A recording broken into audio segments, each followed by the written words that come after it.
My cheating wife demanded money for a vacation with her lover, so I got revenge and walked away.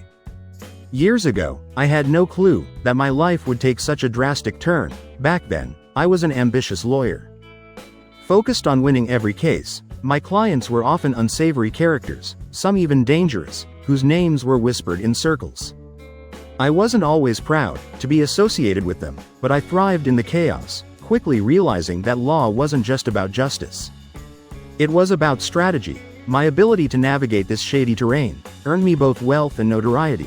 The deeper I went, the more entangled I became, forming alliances with those who could shift things in my favor. As time passed, my moral compass shifted, leading me to make decisions that left me indebted to men like Sergeant Devin Cross. Despite his upstanding nature, our paths crossed during the worst time in his life.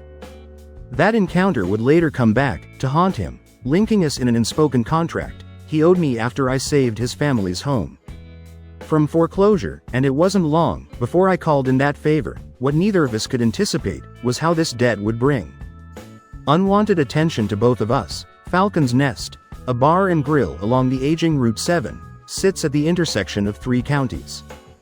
Just outside town, known as a hangout for local law enforcement, it might not seem like an ideal spot for a discreet meeting, which is why it was perfect for me. I pulled into the parking lot, already crowded, and headed inside for a cop bar. Falcon's Nest was surprisingly upscale. With a spacious bar and plenty of seating, it was the last Friday of the month, busy but not overwhelming, ideal for a conversation. With Sergeant Cross, the crowd made the meeting appear casual, not suspicious. When I walked in, most of the patrons greeted me with hostile stares. I expected it, given that I was suspected of liquidating my unfaithful wife and her lover. A police detective, of course. There was no charge. No bodies, no evidence. The couple in their car had vanished without a trace. Still, in their eyes, I was guilty. I had motive. And as a low lawyer, I needed proof. When Devin arrived, he didn't look thrilled with my choice of venue. He was tall, well-built, and could only be described as honorable. He was there to repay a debt and cleanse himself of the guilt of owing a man like me. Now let me be frank, I'm what you'd call crooked. A lawyer without any moral standing. I've been an unindicted co-conspirator in at least half a dozen organized crime cases. Poor Devin was in a bad place. The day he walked into my office, with a thick stack of foreclosure papers. At the time, he was a Metropolitan Police officer, a sufferer of ruinous mortgage fraud.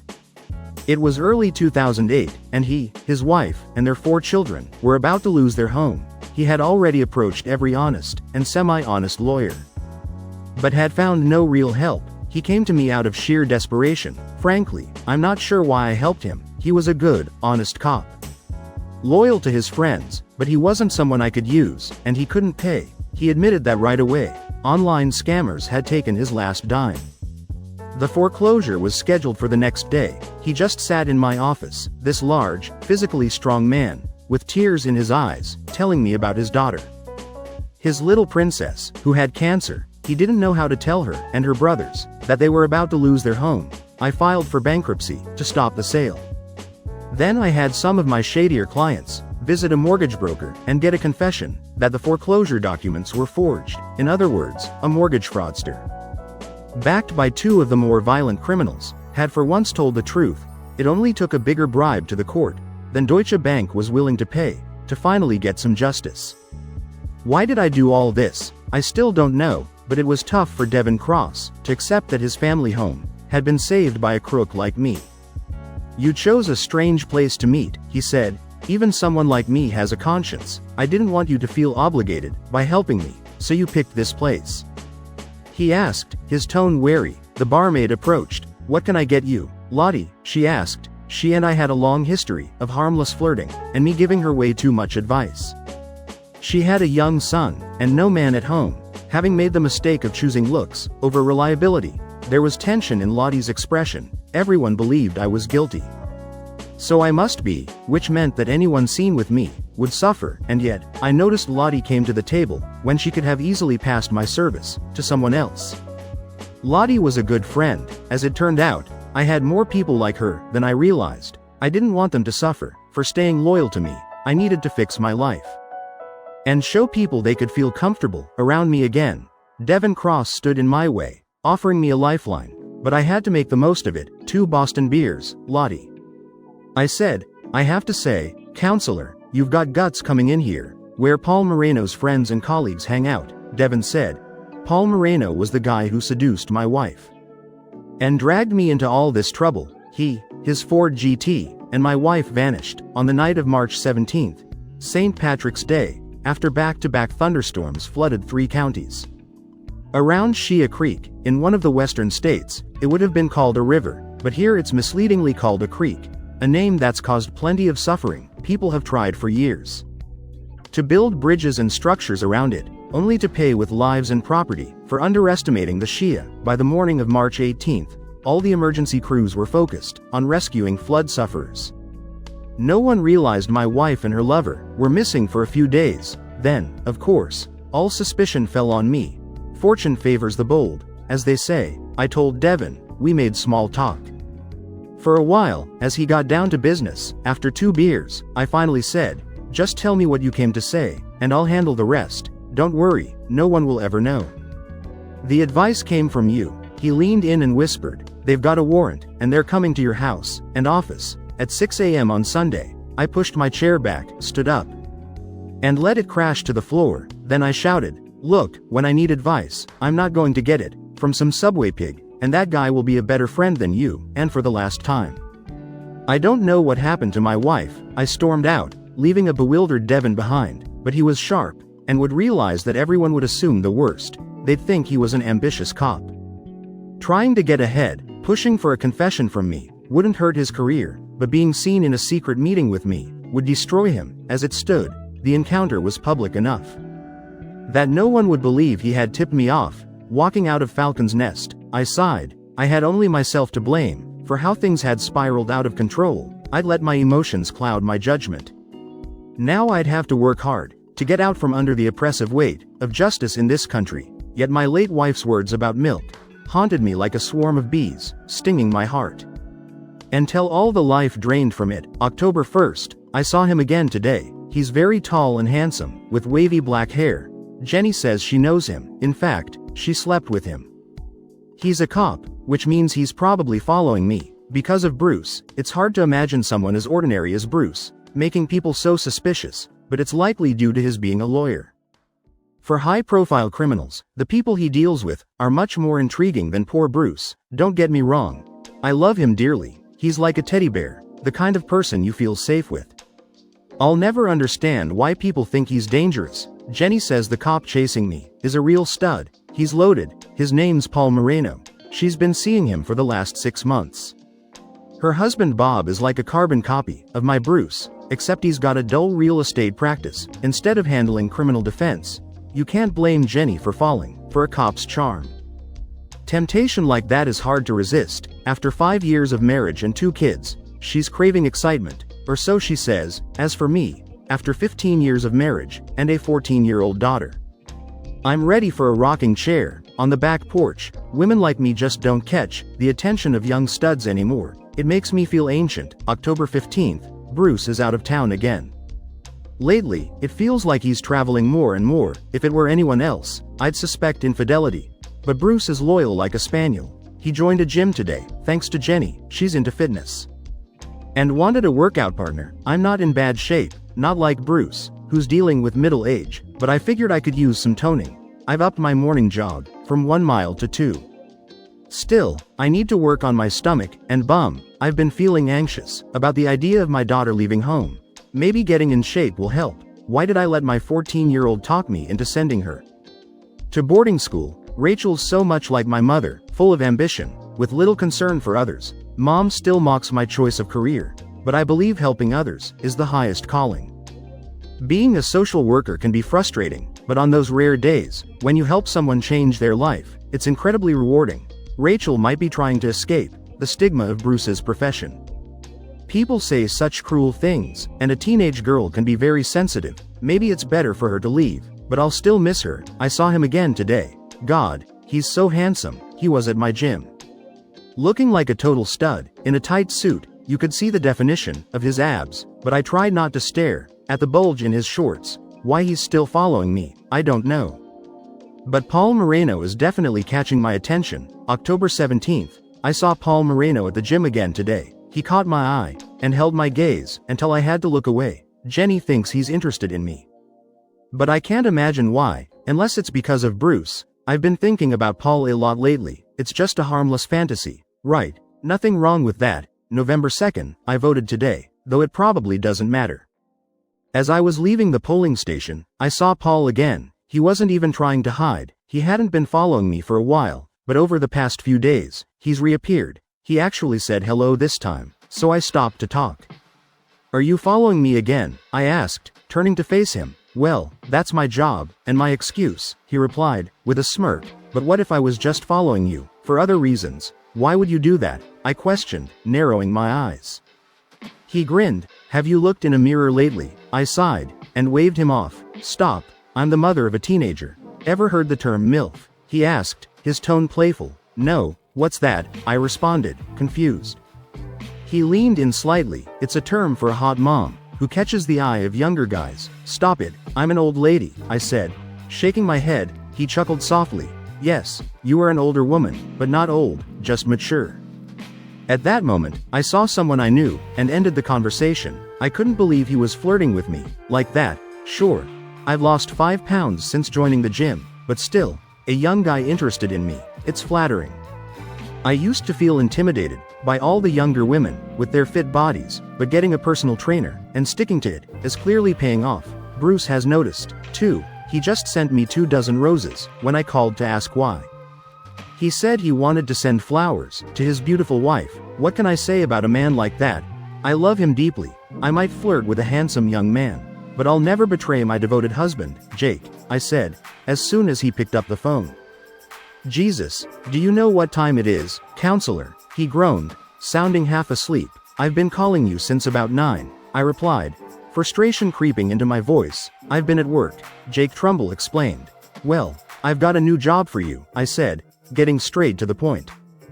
"Can't it wait?" Jake asked, clearly not thrilled. "No, it's urgent," I pressed. "And what is it?" he asked, now sounding more awake.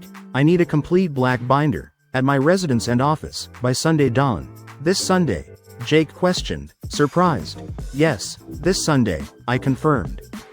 "It takes 72 hours, and you're giving me 24 at best," Jake pointed out. "I'm sorry, I just got a message that I needed," I explained.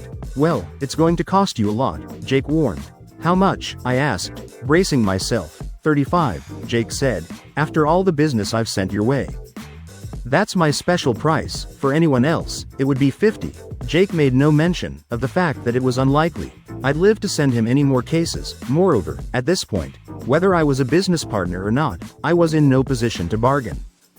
He could charge me any price he wanted, and I would have to pay it. "Fine, but do it," I said. November 9th, I've seen Paul 3 times this week now. He always smiles and waves. Jenny is fully involved with him, and says he's the best lover she's ever had. He's 29, 8 years younger than me. Jenny claims that being with him makes her feel like it's her first time. Today, while I was at Starbucks, sipping my mocha latte, Paul came over and sat at my table. He didn't say anything for a long time, just looked at me, and I kept ignoring him. Finally, he broke the silence. "I've been reassigned," he said, breaking the silence. "What?" I asked, confusion creeping into my voice. "I'm no longer officially following you," he explained. "And what does that mean?" I asked, still trying to understand. "Well, for starters, it means my superiors don't believe you're involved in any crimes your husband may have committed," he said, calmly. Then, unexpectedly, he reached across the table and placed his hand over mine. "But it also means I can finally tell you how much I like you. I'd like us to get to know each other better." I pulled my hand back slightly.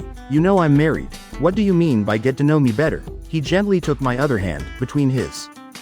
"It means you're a beautiful woman, married to a man who can't fulfill you. You deserve to experience real love between a man and a woman." "What about Jenny? I've heard you two were involved," I asked, trying to steer the conversation away. What Jenny and I had was just casual. "She's unhappy in her marriage, but I'm looking for something deeper," he said, dismissing the topic. "Besides, you don't really think any man would choose her over you," he added, with a smile. I met his gaze, my voice firm, as I said, "I'm married, I've never cheated on my husband." He leaned in slightly. Can he say the same? You've seen him. What do you think? I think we both know you deserve more, he said, softly. At that, I stood up, leaving most of my latte untouched. I had to get out of there. This man was affecting me more than I cared to admit. And it made me uncomfortable. December 1st, since our encounter at the coffee shop, I hadn't seen Paul, and I felt both relieved and disappointed. I regretted not seeing him. His attention did wonders for my ego, and I couldn't deny my physical attraction to him. After all, I had never been with anyone but my husband. I was curious about what it would be like with another man, especially someone so wealthy and skilled. After work, I was walking to my car in the DSS parking lot. It was a little late because I had been delayed by paperwork. The lot was well lit, but empty. As I approached my car, I had the distinct feeling that someone was watching me. I bent down to open the door, and suddenly, Paul was right next to me. I jumped, startled. Paul, you nearly scared me to death.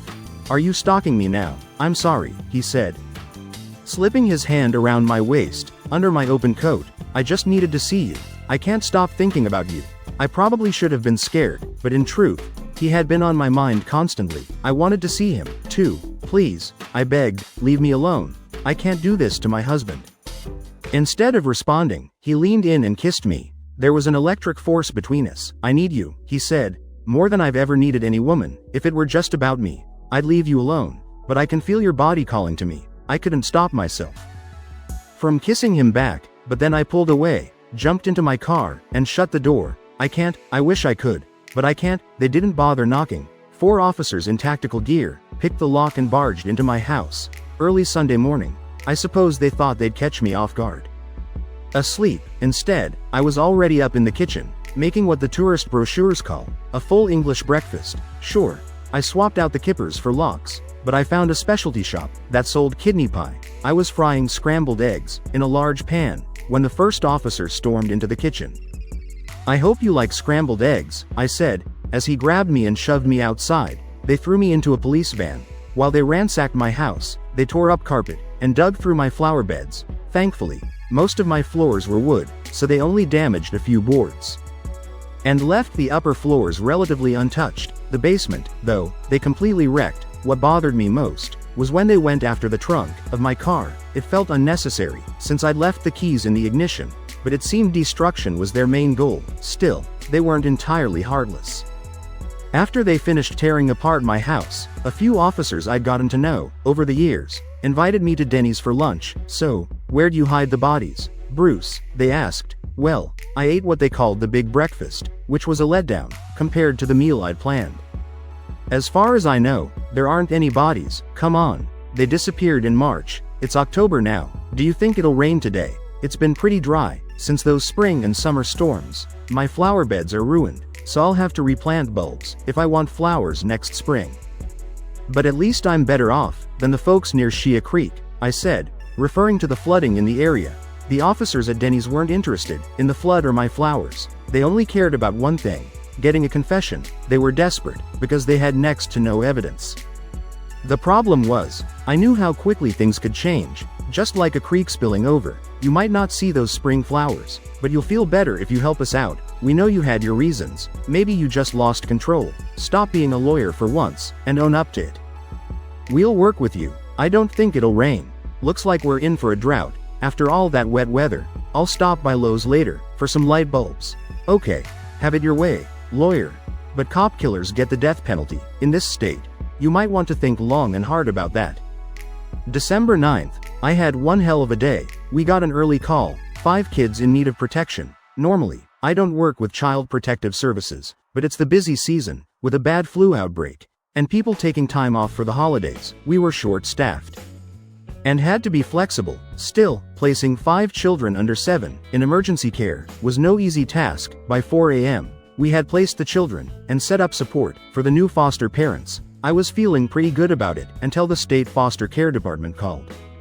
Unhappy with the replacement, it was the same bureaucratic nonsense. As always, they were concerned about childcare payments going to state retirees. This could be considered double dipping, one of the state workers said. We spent an hour going back and forth on the issue. It escalated all the way to the county executive and the state DSS commissioner. Just when I thought the case was falling apart, I heard from the foster parents. When are the kids coming? The woman asked. we're ready. My 2 daughters are here to help. Well, the state's concerned about making payments, since you receive a state pension, I explained. Her response was filled with real anger. Well, tell that idiot governor to keep his lousy payments. Just send the kids. The county executive laughed when he heard this, and said, send the kids, we can sue the state for the money later. If needed. It took another 3 hours to get the children to their new home and settled in. By the time I headed home, it was nearly 8 o'clock, and I didn't get in until 9 o'clock. The first thing I did was take a hot shower. I thought about calling Bruce. Sometimes when I call, we can talk for hours, but other times, he seems busy, like his clients take up all his time. Usually, I wait for him to call me, but today, I just needed to talk to someone about my day. I wrapped myself in my terry cloth robe and was about to call. When the doorbell rang, tightening the robe, I answered with a chain on. Paul stood at the door, looking both handsome and a little guilty. Can I come in? He asked. I don't think that's a good idea, I replied. I know your husband's out of town. You're all alone. I just want to come in, for a little while, maybe have a cup of coffee, and talk. I can't, Paul, I said. You can trust me. He smiled, gently. It's not you I don't trust, it's me. Please, just for a few minutes. For some reason, I let him in. I made us some coffee, and we sat on opposite ends of the large sectional couch. As I sat down, I adjusted my robe, which felt too short for the situation. Relax, he said, noticing my discomfort. I'm not here to take advantage of you, I'm just a friend. I heard you had a rough day. Yeah, I replied, and as we talked about my day, I started to feel more at ease. I convinced myself that there was nothing wrong with 2 people having a drink. We switched from coffee to wine, and ate frozen pizza for dinner. It was nearly midnight when Paul finally said what he had come to say. Elaine, I'll always be your friend, but I have feelings for you, deep feelings. What I'm feeling for you is love. His words made me tense. Please, he continued, let me finish. Your husband is in New York right now, meeting with organized crime members and their anti-surveillance expert. They're plotting how to beat the government's wiretapping. These are dangerous people, and he's helping them. Stop. I don't want to hear this. Bruce isn't here to defend himself. And it's not fair. You're loyal. I see that, but is it fair to you to be tied to a man like that? When I followed you and fell in love, I saw what a kind, caring woman you are. You help people. You're a saint who married the devil. But no matter what happens, I'll always be here for you. Over the course of the evening, we had gradually moved closer. On the couch, I knew it was wrong, but I couldn't stop myself. We both knew where things were headed, like a runaway train that couldn't be stopped. Then I heard the phone ringing. It had probably been ringing for a while, and suddenly, it was clear who was calling. Bruce, I said, breaking away from Paul's grip. It was Bruce. Just checking in. Sorry, did I wake you? I lost track of time. I braced myself and tried to have a normal conversation. Bruce was chatty, going on and on, while I watched Paul grow more impatient. Finally, he gave me a sad smile, and quietly left. Bruce's call had saved me from crossing a line I could never uncross. But did I really want to be saved? The DA's conference room had a worn-out look, as if it hadn't been updated in the last 20 years. Tanya Marshall, the daughter of a former state senator, who had dodged prosecution and secured her a job in the DA's office, now served as the DA herself. She wasn't better or worse than the others, just another person in power, who oppressed the poor, while complaining about the rich, affording lawyers. Where's your tool, Mr. Gray? She asked. We didn't find it when we searched your house. A tool, I said. A Smith & Wesson .44 Magnum, registered to you. It's missing. Is this the first I've heard of it? It was in the top drawer of my nightstand. Is it really gone? This would be easier if we were honest with each other, she said. Sure, go ahead and start. What evidence did your officers supposedly find in my house? All in good time, she replied. Well, then, I'll answer your questions on my own time, I said, standing up. With that, she handed me a notice of my right to appear before the grand jury. That was the real point of the meeting. I had no intention of going. The outcome was clear. I was going to be indicted. For 2 liquidations, the DA had no choice. They'd broken into my wife's desk and taken her diary. They knew all about her affair, of course. To someone like Tanya, it read like a tragic love story. My perspective was different. It was a shame about the desk. It was a small colonial-era antique that had sat in a dealer's display case for nearly a year. We had just gotten married, and our daughter Rachel was learning to walk. Elaine was working on her master's degree in social work, and I was a struggling new lawyer. I loved her, and knew how much she wanted that desk. Every time we walked by the store, she'd stop and gaze at it. I saved every penny I could, but when I finally went to buy it, for our anniversary, it was gone from the window. I went inside and asked for it, and the manager said it had been moved to the back.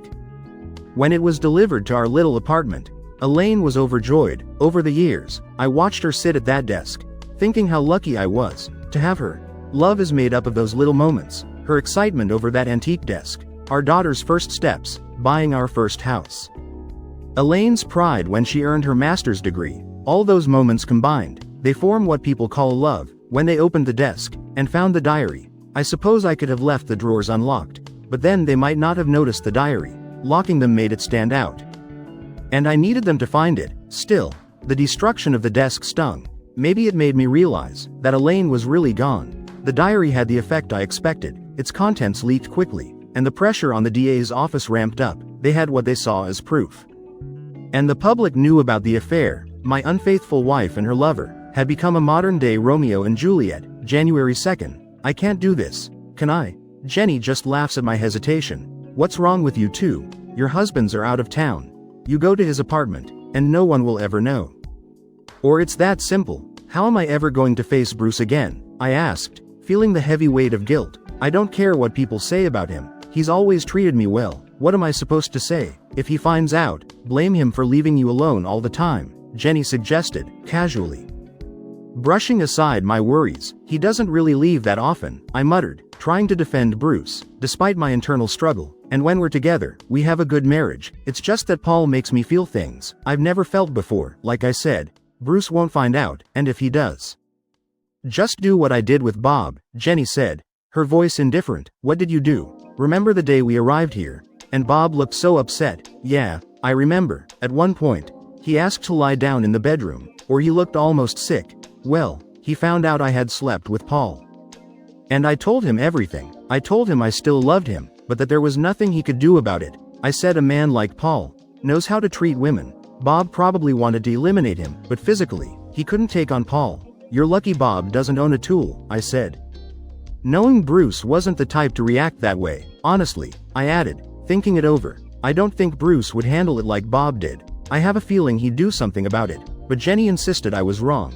We talked about how much Bruce loves me, and she said he'd handle it just like Bob, but deep down, I knew Bruce was different. I'd seen Paul about 6 times in the last 3 weeks. We were never truly alone, but I noticed him watching me. Maybe he was watching Bruce, too. Today, Bruce was home, and being very attentive, Paul slipped me a note. It had an address, a date, and a time. I'm pretty sure it's the address of his apartment, and the time is when Bruce will be in New York. I don't want to go, but I know I will. I keep telling myself, I'm only going to ask Paul to leave me alone.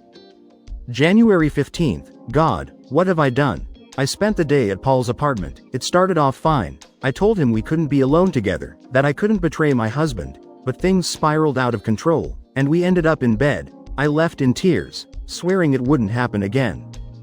But neither of us believed it was really over. As I walked out of his apartment, I knew I'd definitely be back.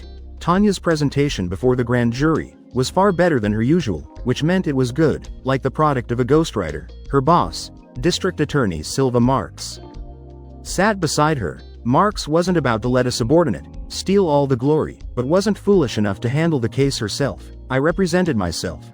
Presiding Judge Bascom warned me that a lawyer representing himself is a fool for a client. I replied that it's better than having a fool for a lawyer. Bascom would do whatever he could to ensure justice was served, meaning I'd be convicted. He'd bend over backward to support a weak prosecution and twist the concept of reasonable doubt into something closer to guilty until proven innocent in his instructions to the jury. My only concern was that someone might notice I had an ace up my sleeve, waiting for the right moment to play it. I had the truth on my side, while they had the tragic romance of Romeo and Juliet. The lovers were a police officer, and my wife, a social worker. I was cast as the villain. Whether I was innocent or guilty didn't matter. Life isn't fair, and justice rarely finds its way into the courtroom. Sergeant McVeigh, did you open the trunk of the defendant's car? Tanya asked her first witness. Yes. The car immediately raised my suspicions. It was an old brown Toyota Camry, Not what you'd expect from a high-priced lawyer. It's very unremarkable, with a large trunk, McVeigh said, setting the scene for the jury. I see, Tanya said, flashing a smile at the jury, subtly suggesting I was being sly. What, if anything, did you find in the trunk? It looked recently clean, but we found hair and fibers, matching Officer Paul Moreno and Elaine Gray, McVeigh answered. So it's possible their bodies were in the trunk? Tanya asked, giving a knowing look to the jury. Objection. That calls for speculation, I interrupted, Judge Bascom, predictably siding with the prosecution. Overruled. The witness is an expert. He's being asked for his opinion. Tanya nodded, and turned back to the witness. So, Sergeant, she prompted. McVeigh, emboldened by the ruling, confidently continued. In my expert opinion, the Camry was used to transport and dispose of your wife and her lover's bodies. When it was my turn for cross-examination, I asked, Sergeant, if the bodies were transported in the Camry, what happened to the bright blue Ford Mustang, Shelby 500 GT? McVeigh looked confused. I'm not sure what you mean. Paul Moreno's car, his prize Mustang, it's still missing, isn't it? I clarified. I don't know about that, McVeigh mumbled, clearly caught off guard, but you do know his car is gone, and that car is anything but unremarkable, isn't it? I directed the question more to the jury than to McVeigh. After a pause, McVeigh reluctantly admitted, yes, Paul's car is missing. Now, back to the Camry, I continued. You broke into the trunk, but why didn't you use the keys that were already in the ignition? McVeigh looked momentarily stunned, but before he could respond, Tanya objected. The question is argumentative, and assumes facts not in evidence. The judge, unsurprisingly, sustained the objection. There was no point in pressing further. McVeigh could only look sheepish as he retreated. Next, the prosecution called Investigator Ang to the stand. Ang eagerly informed the jury about pulling up the carpet in my basement and discovering traces of blood. Were you able to identify this blood by type or DNA? Tanya asked, her tone heavy, as if building up to something damning. No, it was too decomposed, Ang replied, but there was a strong smell of bleach in the basement, which is why I suspected we'd find blood. Bleach is often used to clean up bloodstains. When it was my turn to question Ang, I kept it brief. The basement was the laundry room, wasn't it? I asked. Yes, he confirmed. You expected to find bleach in a laundry room, didn't you? I pressed. I can't say. It depends on the person doing the laundry, Ang answered, evasively. The 7 women on the jury didn't seem to agree with Ang's attempt to dodge the question, but then came the real drama. The reading of my wife's diary. January 16th. I feel both guilty and like I'm floating on air. I can't stop thinking about Paul, his incredible body, and how he made me feel. But the guilt over Bruce is eating at me. For the first time, I want to believe all the terrible things people say about him, but I know they're not true. Bruce has always been so loving, and I've repaid him with the ultimate betrayal. I feel like my guilt is written all over me. As if Bruce will look at me and instantly know what I've done to him, to us. The desk I'm writing at was a gift from Bruce, bought at a time when we didn't have much money. It's a real antique. I used to stop and admire it in the store window. Even though I knew we couldn't afford it, despite our struggles, I stopped using birth control, a decision I made on my own. Bruce never criticized me for it. He was thrilled when I got pregnant. Even when we were struggling financially, he somehow found a way to buy me this extravagant gift. My loving husband of 15 years, whom I've betrayed so easily. I keep going back and forth. Should I never see Paul again? Or should I run straight into his arms? When Bruce gets back from his trip tonight, maybe he'll sense what's happened, and that will end it, one way or another. I don't know what I'll say to him. I don't want to hurt him. January 17th. Nothing happened last night. If Bruce suspects anything, he didn't show it. Still, our interaction felt off, like there was a distance between us. Maybe I'm imagining it. Because of my guilt, Bruce seemed tired.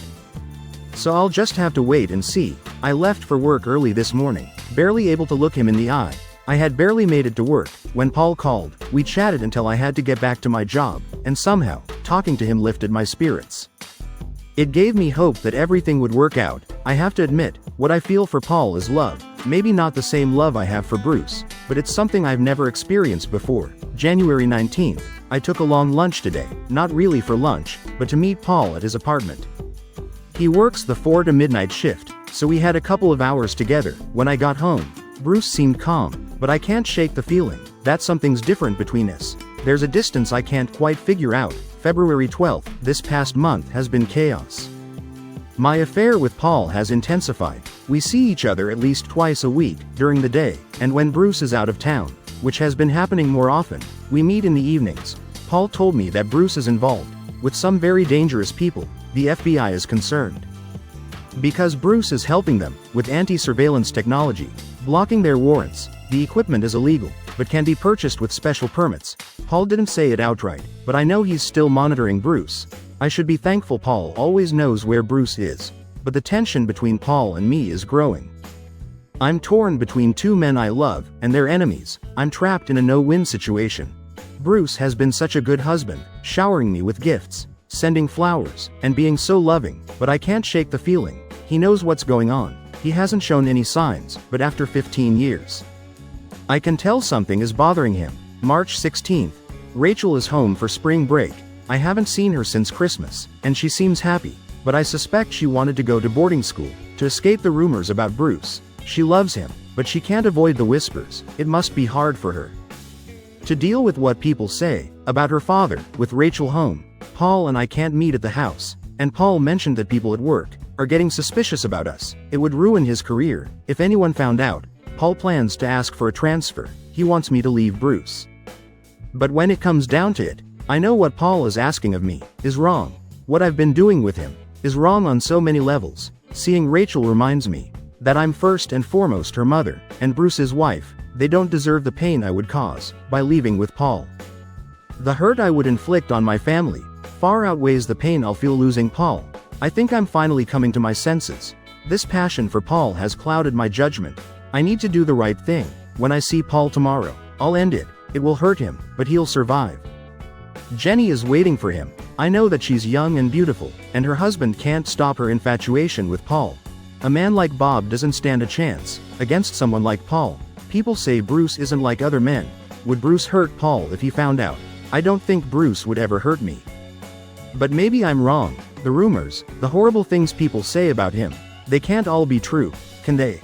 I've known and loved Bruce all these years, yet I still have doubts. Paul keeps insisting Bruce is dangerous, and that I'm at risk, but I just can't believe Bruce could hurt anyone. March 17th, tomorrow, I'm going to break up with Paul. It will hurt, but it's the right thing to do. I called Jenny, and told her she might need to comfort Paul. After tomorrow, the young paralegal had finished reading the final entry in my wife's diary. The prosecution had aimed to paint me as a jealous, abusive husband who came between two lovers, but Elaine's diary didn't quite support that story. After all, she had chosen to stay in our home, instead of running off with the man who tried to steal her. Paul Moreno was a homewrecker, a man who knew my wife was happily married, but pursued her anyway. Maybe he believed the rumors law enforcement spread about me, or maybe he thought he was rescuing the woman he loved, but in the end, the two lovers waited too long, and met a tragic end. In a case like this, there are so many what-ifs. What if Elaine had confessed to me earlier? Or what if they had ended the affair sooner? Who knows how things might have played out, but none of that mattered now. What mattered was saving my life. After hearing Elaine's diary, the jury was already leaning toward conviction, and everyone in the courtroom could sense it. I had a long list of witnesses, but only one truly mattered. Jake Trumbull took the stand. On paper, he seemed like an ordinary witness. His expert report was 500 pages of technical details, with mention of a video buried on page 439. We started with his credentials: a degree in electrical engineering from RIT, Service in Army Intelligence, and 20 years in the FBI. Not bad. What I hadn't fully considered was that after leaving the FBI, Jake had been hired by the same criminal organizations he once pursued for the government. He had become invaluable to me and others in battling government surveillance. Mr. Trumbull, have you done any work for me in the past? I asked. Yes, several times, he replied. And the last time you worked for me, what exactly did you do? I inquired. I installed a full video surveillance system, covering both your home and office, inside and out. We call it Black Cover, designed to catch dirty deeds, Trumbull explained. And what do you mean by dirty deeds? I pressed. The usual, unauthorized entry to plant listening devices, or evidence, he clarified. And did you discover any such deeds? I asked. Leaning in slightly. Yes, my team and I observed Sergeant McVeigh take the keys to a brown Camry, open the trunk, and dump materials from a bag inside. Later, he returned with other officers, and broke open the trunk with a crowbar. They then collected what they called trace samples from the trunk. The courtroom buzzed with shock. Trumbull was in his element, and submitted the video as evidence, despite the prosecution's objections. Trumbull went on to explain how investigator Ang had planted blood in the basement. Without forensic evidence, the prosecution's case crumbled. They had no proof of a crime, just a missing couple, a missing handgun, and an ordinary car. When the not guilty verdict was read, my daughter Rachel hugged me. She never believed I had eliminated her mother, and that's all that really mattered to me. Still, many people believe I'd gotten away with liquidation. Surprisingly, no action was taken against the officers who tried to frame me. In a way, they saved my life by presenting the prosecution with a case too weak to convict. The long, dry summer revealed a blue Ford Mustang in the now exposed mud of Shea Creek. Inside the car, they found the bodies crammed into the frame. It turned out the floodwaters had carried the car away and then let it sink deep into the rushing creek. Elaine's purse, with the GPS tracker I had planted, was found along with her remains. Elaine had been right to be suspicious. I was collecting evidence of her affair. I loved her, but she had hurt me deeply. In my mind, Paul Moreno was the snake who had tried to destroy a good marriage. It broke my heart, but I was planning a divorce, not a liquidation. Still, the police wouldn't have believed that. My wife and her lover were dead, and even if I were a saint, they would have found me guilty. But I was no saint. Lottie's body lay beneath Paul's in the car. The autopsy revealed that they had both been shot, but the bullets were meant for Paul. They passed through him and into her. The double homicide was the result of a powerful weapon, a .44 caliber Smith & Wesson handgun, the same one that had disappeared from my nightstand. If the police had just been patient, they wouldn't have needed to plant evidence. The lover's story in the leaked diary had pushed them to act too soon. I'd been set up, but skill and luck saved me. As an attorney, I took pride in my work. Law enforcement lamented that the system had been outwitted by a cunning lawyer, but in the end, I survived. Lottie set her beer aside, giving me a warm smile, then placed her hand on my shoulder. In a show of support, we were at Chambers, the bar frequented by lawyers in town. Lottie had moved on to a new job, and I followed her here, out of loyalty. Chambers was a much better spot for me to drink than Falcon's Nest, where the cops would never forgive me for beating them in court. Here, the regulars had a certain sympathy for a disgraced lawyer, a poor attorney with a ruined reputation. But that opinion wasn't entirely accurate. The clients I needed saw my acquittal on charges where I was clearly guilty as proof of my skills. The negative publicity had only made me raise my hourly rate and hire a young associate to help with the growing demand. Far from being tainted, I was becoming something of an anti-hero. Tanya, on the other hand, wasn't so lucky. She was forced out of the DA's office, made the scapegoat for the prosecution's failure. It didn't matter that she built her case on fabricated evidence. The public needed someone to blame, and she was the easiest target. Meanwhile, my career thrived. I had weathered the worst storm of my life, and ironically, it made me more successful than ever. I had a reputation now as a lawyer who could get the guilty off, deserved or not. At Chambers, I sipped my beer and leaned back, feeling the weight of recent events. Finally, Lift, my drinking buddy Bob, another attorney, gulped down half his beer in one go. Relax, relax, Bob. No need to rush, I said. I don't have a wife waiting for me at home. And yours isn't worth hurrying back to, I added, with a smirk. Bob frowned, as he usually did. When I mentioned his wife Jenny, I think he finally realized that some women, no matter how beautiful, weren't worth the trouble. Jenny definitely fell into that category. I'm sorry, Bob began, but couldn't quite finish. Please. I waved him off. I didn't ask for an apology. You must realize that given the situation. None is expected, but I never meant to offend Elaine, he added, pleadingly. Of course you didn't. It was an accident. Bob, a man like you isn't familiar with handguns. You couldn't have known the bullets would go through Officer Moreno and strike the woman with him, and I object to calling what they were doing being with each other. They were screwing. Bob winced, clearly uncomfortable with the memory. Exactly. He had the seats laid flat, like a bed. You couldn't even see who was in the car. I was upset, freaking out, after Jenny told me she was seeing him again. Exactly. You were in a daze. Barely aware of your actions, but tell me, did you wipe my handgun for fingerprints before you planted it? I asked, quietly. Bob went pale, swallowing hard. Probably. Yes. I wasn't thinking straight. I stole it from your house during a visit. I planned to scare Paul, to make him stay away. I knew you kept the handgun in your bedroom. I did, I said, staring into my beer. It was a gift from a client. I kept it there to protect Elaine. When I wasn't home. Bob nodded, and I wondered if he grasped the irony. The handgun I had left to protect Elaine had been the one that eliminated her. She told me she was going to see him again, Bob said, his voice shaking. She told me without any remorse. Paul needs some friendly reassurance, she said. I couldn't just do nothing. I drove to where I thought they'd be. His car wasn't there, and I panicked. I called home. No answer. I jumped to conclusions. A reasonable mistake under the circumstances, I said, flatly. Yes, Bob whispered. It was already raining hard. When I reached the county road, by the creek, I parked and walked down. On a good night, the moon would light everything up, but the weather was bad. I heard them laughing in the car. Then she moaned, and something in me snapped. I fired without thinking. I don't even remember holding the handgun anymore. Bob took a deep breath, clearly shaken by the memory. I didn't know Elaine was in the car, until much later. I'm so sorry, Bruce. Are you going to tell the police? He asked, his voice barely audible. I shrugged. It's not for me to judge you. Bob, I'm many things, but I'm no hypocrite. But I liquidated your wife, Bob said, as if trying to confess again. Yes, but it was an accident, just bad luck. I don't know how the car ended up in the creek. I thought it would be found sooner, but when it wasn't, people started pointing fingers at me. Naturally, Bob said. You would be the obvious suspect, but there was only the house. The house was still being searched, and he went in knowing. You can prove that much without saying a name. He wanted to get a hold of money. Yes, but without the bodies or the handgun, they couldn't prove anything. I put a GPS tracker in Elaine's purse, so I knew where the car was. I assumed the creek carried it off, and let it sink. The evidence was always there. It was just a matter of time. Before they found it, I'm sorry for all of it, and I'm sorry people still think you did it. You should turn me in, Bob said, sounding resigned. I shook my head slowly. We can't control what people think, Bob, and I'm not going to replace a convenient lie with an ugly truth. You're safe from me.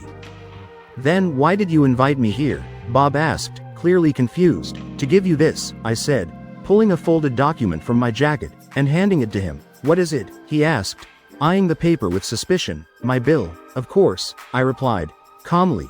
I've arranged one hell of a liquidation defense. For you, Bob, you've made me the defense now, and whose fault is that? I spent time and money. The responsible party should pay, and I must say I did a damn good job. Bob looked at the amount on the bill. He choked. It's not too bad, he said, hollowly. It was a great defense, I corrected. Bob sighed and pulled out his wallet. Do you take American Express? Of course, I said, watching him swipe his card. He looked relieved that I'd keep his secret, and I knew Bob would carry his guilt for the rest of his life. As for me, I had done what I had to do to survive. In a world where innocence is assumed guilty, I had to use my wits. After Bob left, Lottie brought me another beer. She saw the look on my face and asked, Are you okay? I nodded slowly. Yes, I said. Things are finally working out, for the best, and as I sat there in the quiet bar, the weight of everything that had happened slowly began to fade. In the end, I had survived, and in this world, survival is all that matters.